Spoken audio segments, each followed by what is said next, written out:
Oh, God almighty. Hello, Hammerheads! How are you all doing? Thanks for tuning in.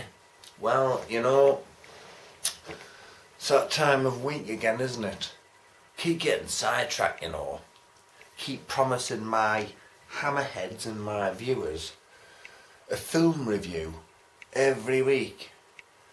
Thing is though, things keep happening, these riots and that, and I haven't helped, like, oh, I've had to do videos about them and all, blah de blah, and again, just like my last video, I'm going to have to do 2 for the price of 1, aren't I? This time from the 80's. Right then, what have we got for you? This one from 1987. Funny enough, both of these videos are from novels. I didn't choose them like that, it's just coincidence, I think. I haven't read the book this is adapted from, so I don't know what the book's like. The book's actually called The Religion. Good film this, directed by John Schlesinger, from the book by, the print is too small to see the bloody, oh Jesus.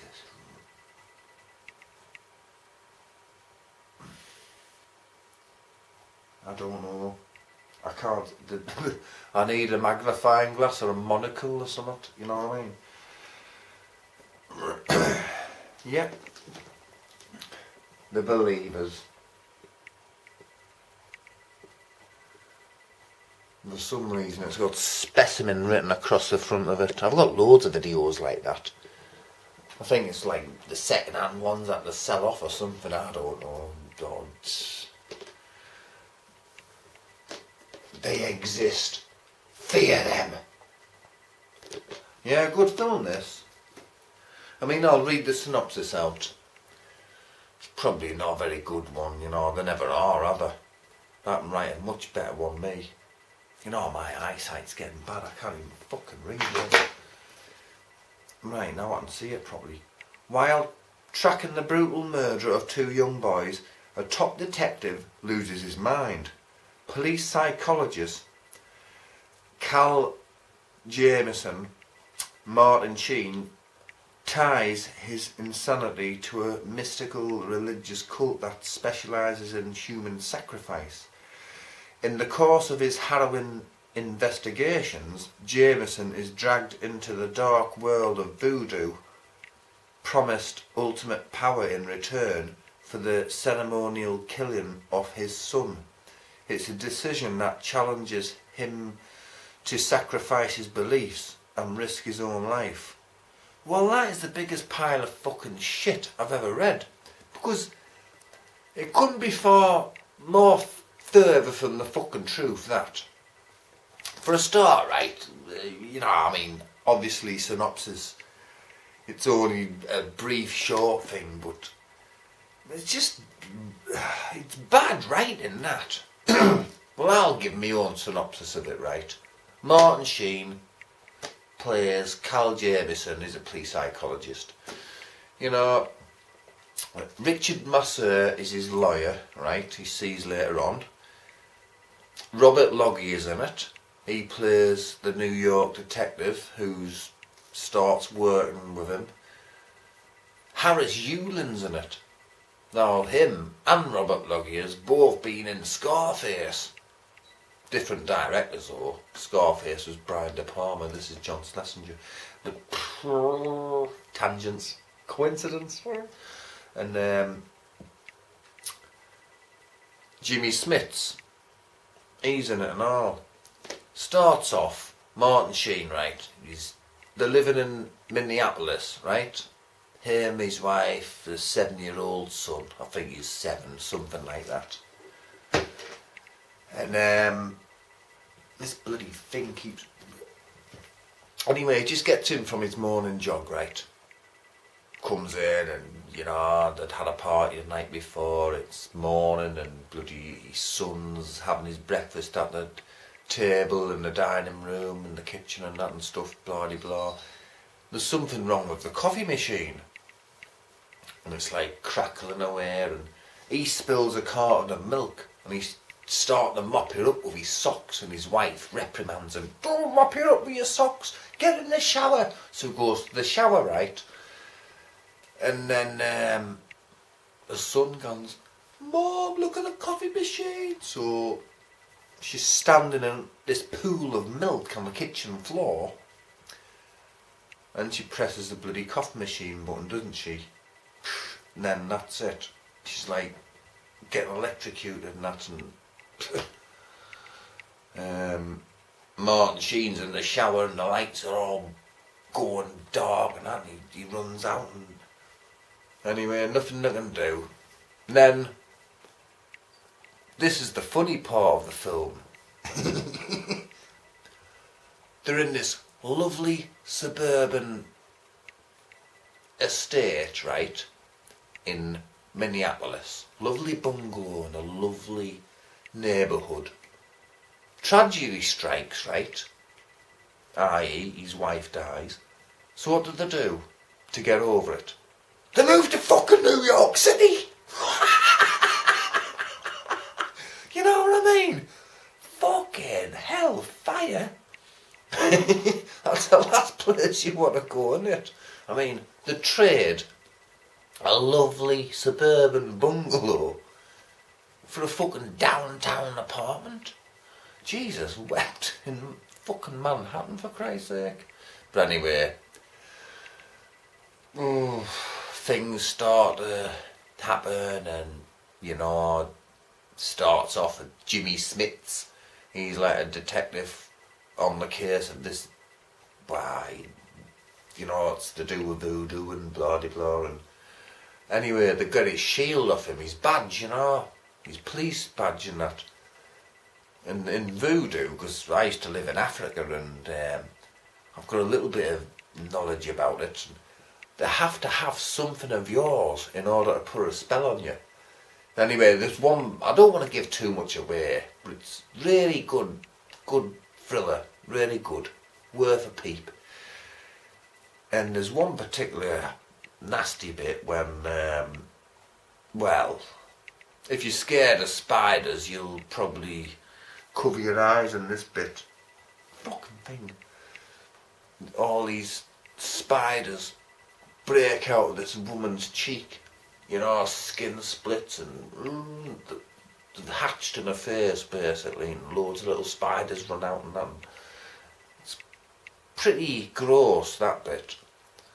Unfortunately, if you don't like spiders, that'll freak you out, but fortunately for myself, I don't mind the little buggers. I think they're lovely little creatures. Call me fucking weird. Well, I know I'm weird. You don't have to call me weird. But, yeah, good thriller, that. Good twist at the end, but I'm not going to tell you about it. Yeah, this is what happens right at the very end, right? The very end scene. Only kidding. Yeah, a lot of my old film review videos, I purposely, well, accidentally give the ending away and stuff like that, and the plot and stuff, and no wonder they got loads of thumbs down. I'm not going to do that anymore. What's the point? What the hell's going on with this? Anyway, that one, right? The Believers. Good film, that. I've got it on VHS, but me and my girlfriend watched it the other night, you know. So anyway, here's the other one. I think this one's a year later. 1988, this one is. And I have read this book. Yeah, I didn't read that one, The Religion, The Believers, you know, but I've read this one. Pin. Heard of that? Really good. Directed by Sandor Stern, from the novel by Andrew Needham. Now, I tried to read another one of his novels once, and I don't know, I couldn't get into it. It was about this dog or something. or a wolf or something like that. I just don't think I was in the mood for reading a novel at the time. It wasn't now to do with his writing or anything. Because Pin was really good, I read that. I read it after seeing the film, you know what I mean? Slightly different in parts. It's the same, but it's got a different sort of ending and different events happening in it and stuff like that. You know what I mean? Based on the terrifying bestseller. I didn't know it was a bestseller.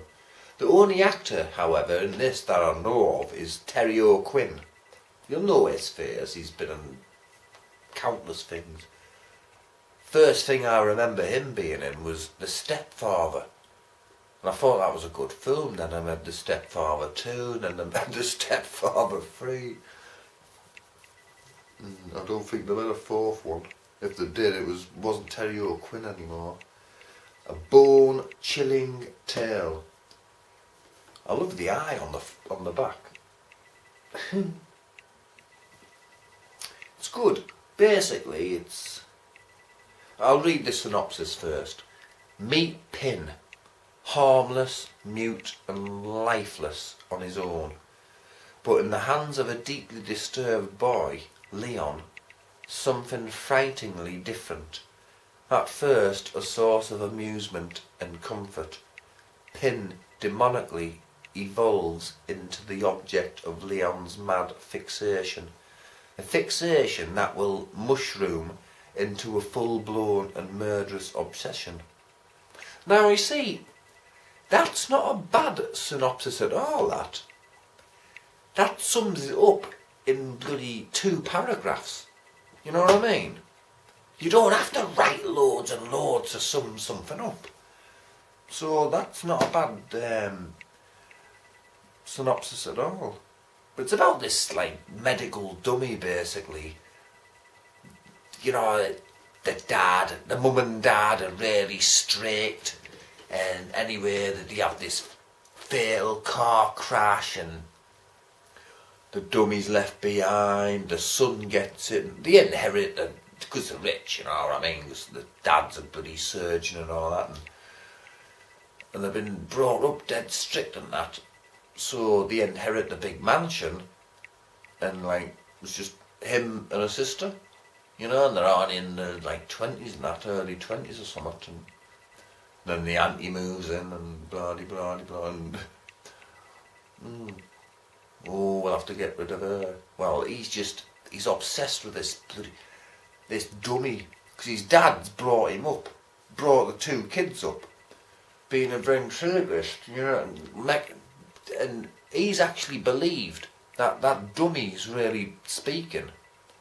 But, you know, his daughter wasn't as stupid as that. She's wise. She's seen him moving his lips and stuff. But Leon's convinced that this dummy's a real thing. And, well, I suppose it makes him a dummy and all, doesn't it? But anyway, it's really good, really good. Edgy, this seat stuff as well, some of it. It's, yeah, good. So, 2 very good psychological thrillers. The Believers and Pin.